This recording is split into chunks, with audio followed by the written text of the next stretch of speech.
This afternoon, I invite you to contemplate the scene of the Last Supper as we begin these meditations on the passion and death of Christ. I did it for you, and I go to be immolated for you.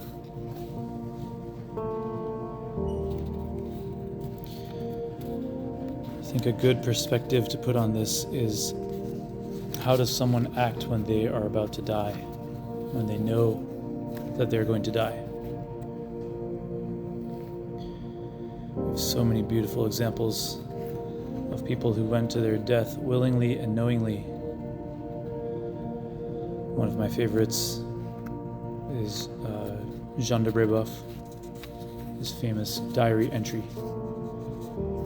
Lord, I have a feeling that I am going to be martyred. I'm not worthy of this grace, but if you want it for me, give me the grace.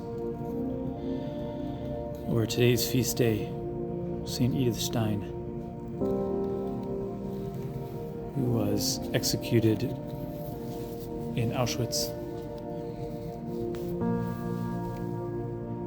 knew that she was going to die. An example very close to home, which is a little bit different, is, I already mentioned it earlier, Brother Anthony Freeman, who didn't know he was going to die that day, but he sure acted like it. And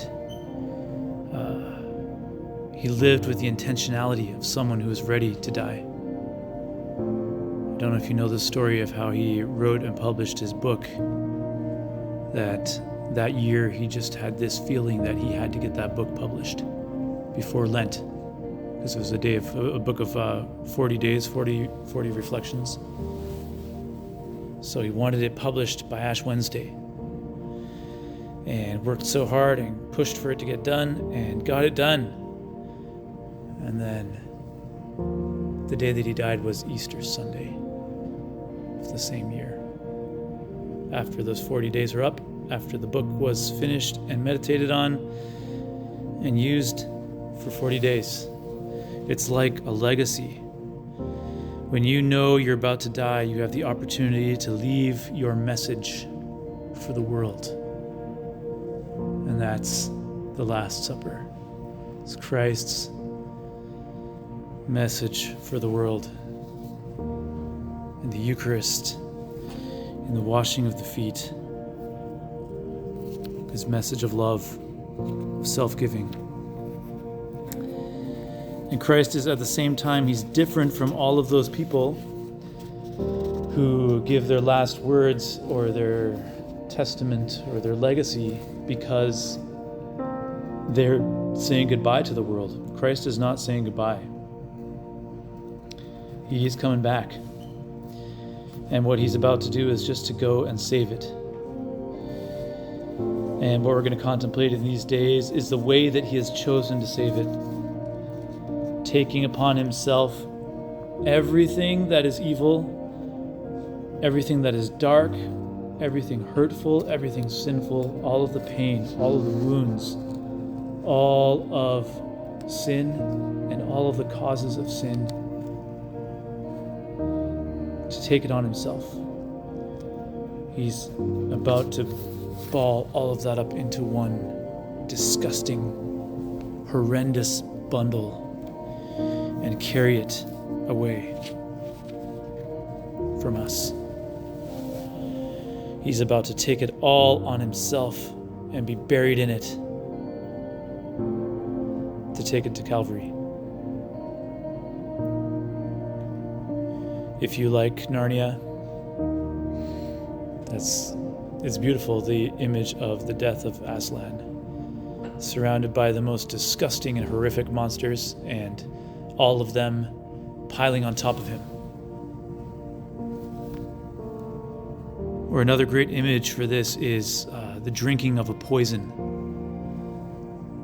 That he takes the poison and while he takes it into himself and it eats away at him, he rescues us from it. And he carries it away on himself. I did this for you. The goal that we really want to seek in these meditations is confusion and sorrow and compassion for Christ, whom I love and who is going to Calvary to die for me. We want to experience the confusion, how horrible it is in our hearts. We want to be moved by how terrible it is, and confusion for my sins again. We can bring with us all that we meditated on in the meditations on sin and the terrible state of the world before God decided to do something about it, and after. All of that horror, Christ is going right into the middle of it. And it starts with his own disciples. The middle of the horror starts with his own best friends. So I have 3 passages from 3 different Gospels that I offer to you in case you want to get kind of a full picture of the scene, and if you want to meditate on the whole thing. The first is Luke 22:14 to 23, which is Luke's account of the Last Supper. And then John chapter 13, which is the account of the washing of the feet. And I wanted to include the prediction of Peter's denial because of how much it applies to our lives and how bitter it is, how moving it is. So I choose Matthew's account of the denial of Peter, Matthew 26, starting at verse 31. If you want, you can just read through all of those, or whichever one you feel speaks to you the most. And I will simply give some points about the narrative of the supper, those different steps. So we begin with the supper, prepared carefully in detail. Imagine yourself there. Imagine yourself in the scene beforehand. They're getting things ready. Jesus wants to make sure that everything is according to plan.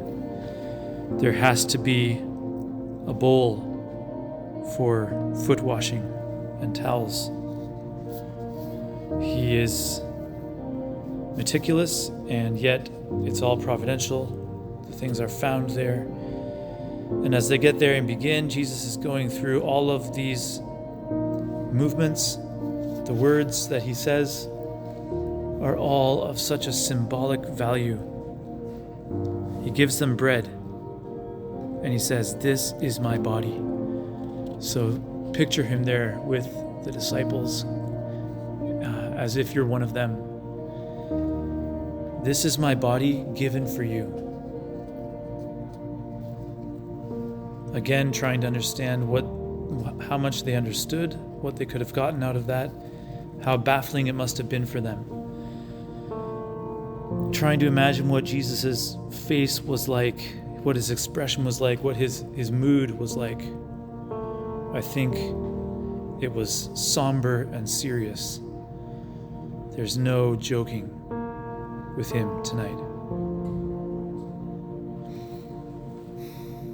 And maybe their confusion, maybe his way of being and what he says makes them completely silent. Maybe they're full of fear. Maybe all of those feelings are cycling through their hearts and their minds. It's just a confusing situation, the whole thing. And then when he takes the chalice, this is the chalice of the new covenant in my blood, which is poured out for you. There's not many ways you can mistake those words. My blood is poured out for you. And then, whether or not it was a Passover meal, it's so close to the Passover that there is no way that they cannot have all of that in their minds. It's like when it gets close to Christmas for us. It's a few days off, but it's still Christmas. It still feels like it.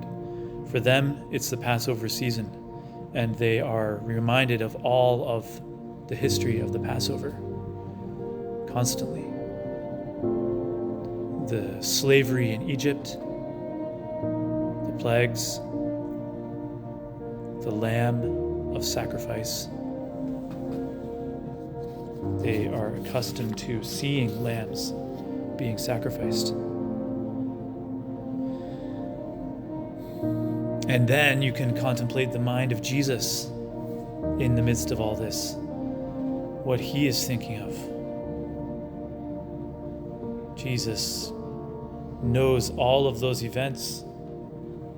You could say that the second person of the Blessed Trinity experienced all of them. He was there and witnessed them and watched them happen.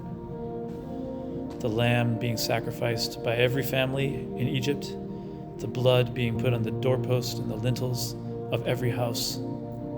That was a foreshadowing of my blood.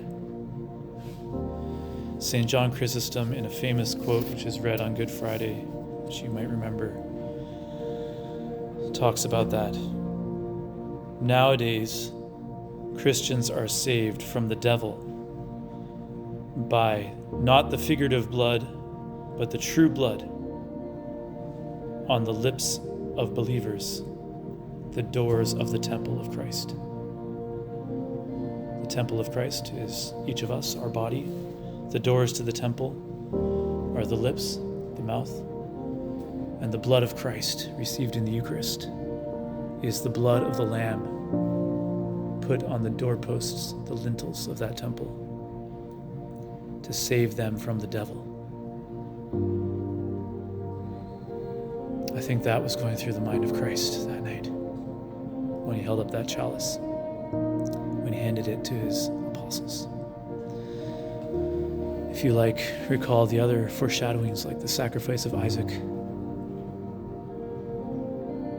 It's all going through Jesus' head. And then at one point in the dinner, he gets up to wash their feet. This is one of those intentional, decisive moments where he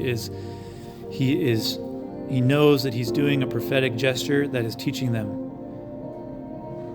He gets the bowl and the towel. Imagine him coming over to one of the disciples and just try to imagine the faces of the disciples, their astonishment. They've seen Jesus do a lot of crazy things. But I am among you as one who serves. That's what he said one time.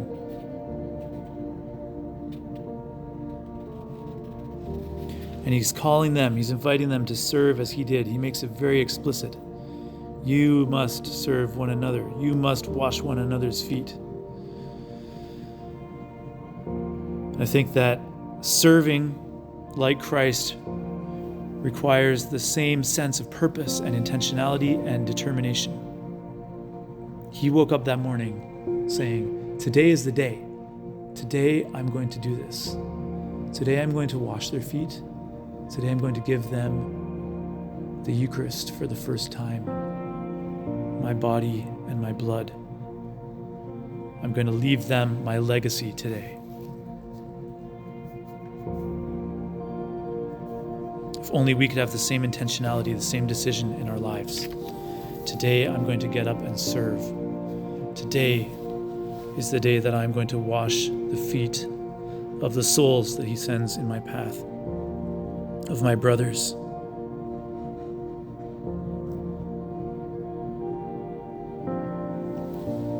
And the disciples, just in confusion, they don't get it. Peter tries to stop him. You'll never wash my feet. And he insists.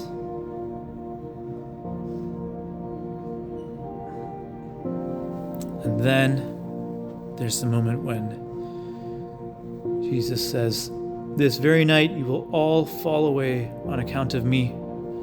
For it is written, I will strike the shepherd, and the sheep of the flock will be scattered. But after I have risen, I will go ahead of you into Galilee. Peter in perfect character, full of self-confidence, overconfident, and always blurting things out without thinking. Says, even if all fall away on account of you, I never will. Jesus, come on. I'm never going to leave you.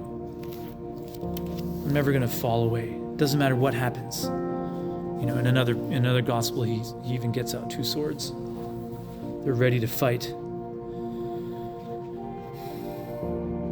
And then look at Jesus' face and try to imagine his face, what he looks like. Just the sorrow, just how much those words hurt him, knowing what he knows. Truly, I tell you, this very night, before the rooster crows, you will deny me 3 times.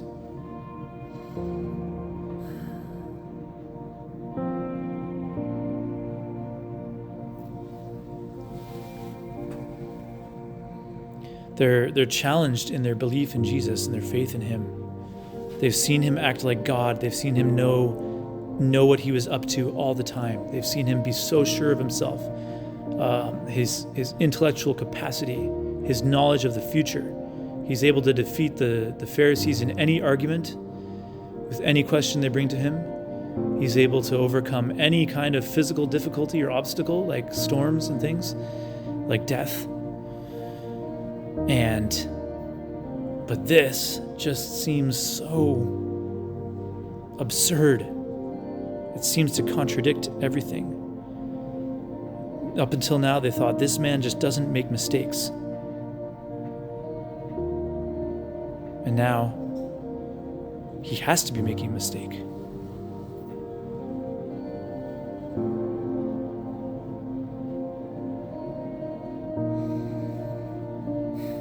This whole meditation leads to that confusion that we're looking for. I don't know how I could do that.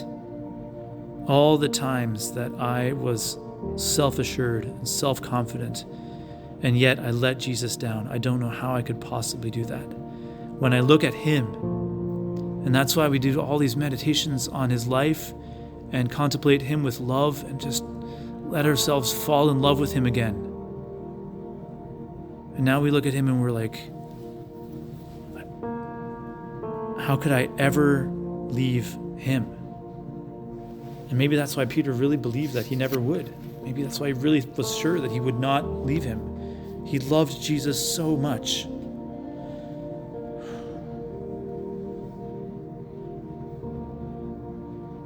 And we, on the other hand, even though we've loved Jesus so much and promised him in every act of contrition, I firmly intend never to offend you again, we go back and do it again. We are like the prodigal son. Right after the feast, right after the celebration of his return, says, I'm going back.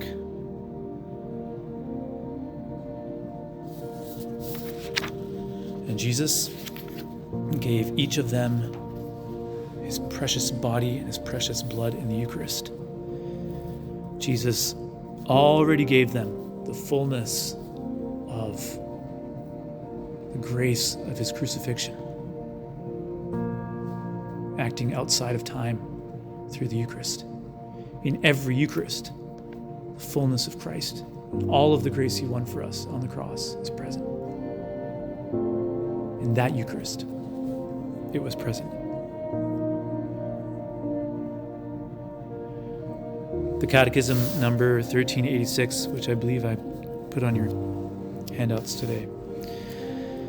Before so great a sacrament, the faithful can only echo humbly and with ardent faith the words of the centurion, Lord, I'm not worthy that you should enter under my roof, but only say the word and my soul shall be healed.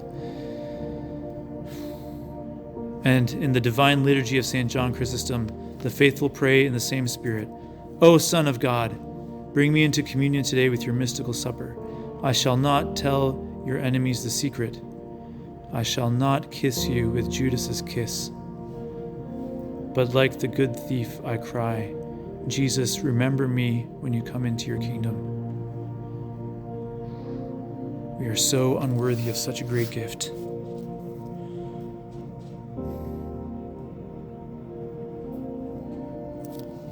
And lastly, the Catechism number 597. This is one of my favorite paragraphs. It's asking the question of who is responsible for the death of Jesus. Was it the Jews? Was it Pilate? The personal sin of all these people is known to God alone, but all sinners were the authors of Christ's passion. All sinners were the authors of Christ's passion. How could I be the author of his passion? I love him so much. I want so much with all my heart to be his faithful follower, to be his friend.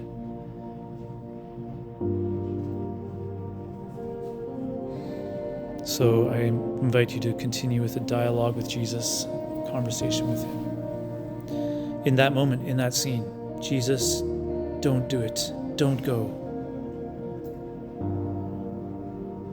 I can't bear for this to happen. Not like this. Not knowing that it's my fault. Not knowing that it's because of my lack of love, because of my self-reliance, because of my denials and my betrayals. And Jesus turns to us and says, it's okay. I'm doing this out of love for you. Right, you please relive the whole scene, even the end of the supper, getting up, which is where we'll pick up at our next meditation. And they get up and they leave in that spirit after all those things have been said.